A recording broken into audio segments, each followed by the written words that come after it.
निसर्गाच्या सानिध्यात असलेलं श्रीगोंदा तालुक्यातील हे आहे कोथरूड गाव. कमी लोकवस्ती असलेलं हे गाव विकासात मात्र अग्रेसर झालंय. कोथरूड ग्रामपंचायत मार्फत गावात विविध विकास कामे करण्यात आली. दलित वस्तीतील रस्त्यांचे काँक्रिटीकरण, पिण्याच्या पाण्यासाठी टाकी, रस्त्याच्या कडेला हॅमॅक्स दिवे,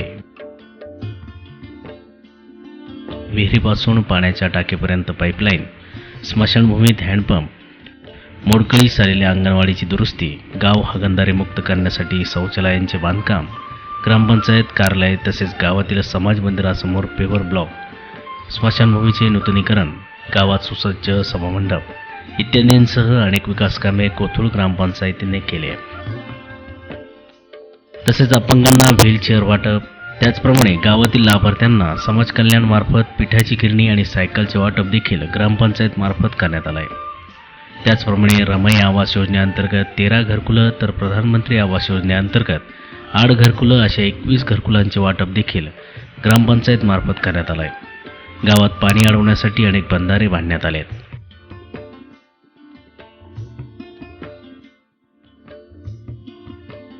अशा प्रकारे शासकीय योजनांचा 100% लाभ गावाने घेतला आहे. तर ग्रामस्थांनी देखील पुढाकार घेत गावातील मंदिर, दरगाह, ईदगाह या धार्मिक स्थळांचा विकास करून गावाला एक वेगळीच शोभा आणली आहे.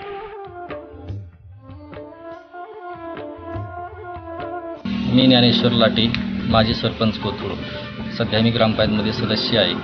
आम्ही थोडक्यात या 10 वर्षामध्ये जी कामं केलेली आहेत थोडक्यात कामाचा आढावा सांगत आहे. आम्ही 2010 साली आदर्श गावामध्ये योजनेत गाव बसवलं. त्यामार्फत आम्हाला पोपटराव पवारांचे विशेष सहकार्य लाभलं आणि त्यांनी आम्हाला जवळजवळ 80 ते 90 लाख रुपये निधी आदर्श गाव योजनेतून आम्हाला मिळाला. त्यात आम्ही पाणलोटाची भरपूर कामं केली, शिडीवरची कामं केली, खोल सिटी केली, डीप सिटी केली, नंतर बंधाऱ्यांची कामं केली, रोड काँक्रिटीकरण केली. सभामंडपाचं पण गावात खूप मोठं काम झालं खंडोबा मंदिराच्या समोर.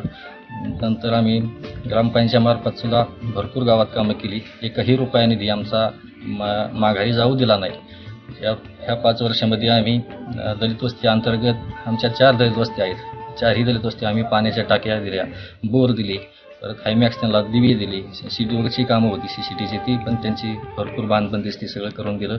आणि गावात ह्या वर्षीच्या आम्ही दलितांकरता ब्लँकेट वाटपाची कार्यक्रम केला. आम्ही 10% जो निधी असतो दरवर्षी दलितांच्यावर खर्च करत असतो. तर अंगणवाडीचे दोन कामं नवीन अंगणवाड्या केल्या. आमची शाळा सुशोभीकरण असेल, लोकवर्गणीमध्ये पण आमचा खूप मोठा वाटा आहे. आम्ही मुस्लिम बांधवांकरता जे कब्रस्तानचे काम आहे त्याला वॉल कंपाऊंड केलेलं आहे ग्रामपंचायत माध्यमातून. आणि परत दर्ग्याचं जे काम असेल ते सुद्धा आम्ही लोकवर्गणीमधून केलेलं आहे. आणि गावात देवीचे मंदिर आहे ते सुद्धा लोकवर्गणीमधूनच आम्ही केलेलं आहे. आणि ग्रामपंचायत आम्ही विविध कामं काँक्रिटीकरण असेल हे भरपूर अशी कामं केलेली आहेत. सध्या आमची 50 ते 60 घरकुल मंजूर आहेत. त्यापैकी 20 कामं पूर्ण होऊन बाकीची प्रगतीपथावर आहेत. आणि शौचालयाच्या बाबतीत आम्ही जवळजवळ 70 ते 80 कुटुंबाला प्रत्येकी 12,000 रुपयांनी लाभ दिलेला आहे. हागणदारी मुक्त आमचं गाव झालेलं आहे. मागच्या वर्षीच आम्ही हागणदारी मुक्तमध्ये भाग पण घेतलेला आहे. आणि हागणदारी मुक्त 100% आम्ही गाव पूर्ण केलेलं आहे हागणदारी मुक्तचं. नंतर गावातली रस्ते असतील, वाड्या वस्तीवर जायचे रस्ते असतील, पाण्याची सोय, सुसज्ज अशी स्मशानभूमी पण जनसुविधेअंतर्गत आम्ही स्मशानभूमीचं काम खूप मोठं केलेलं आहे. तिथं पाण्याची सुविधा आहे, लाईट पण आहे आणि पाणी पण एवढं आहे. जलसेवाचं एक तर आम्हाला खूप मोठा फायदा झालेला आहे या योजनेचा. आताही आम्हाला गावात कुठली पाण्याची अडचण नाही.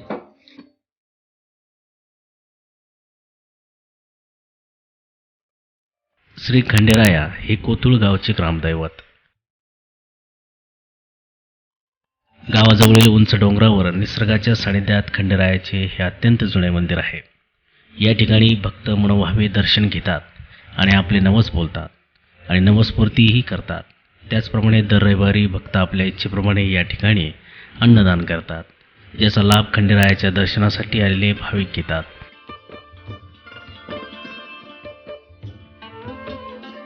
अशा प्रकारे सामाजिक विकासाबरोबरच धार्मिक विकासातही पुढाकार घेतलेले कोथरूड गाव एक आदर्श गाव म्हणून नावारूपाला येत आहे.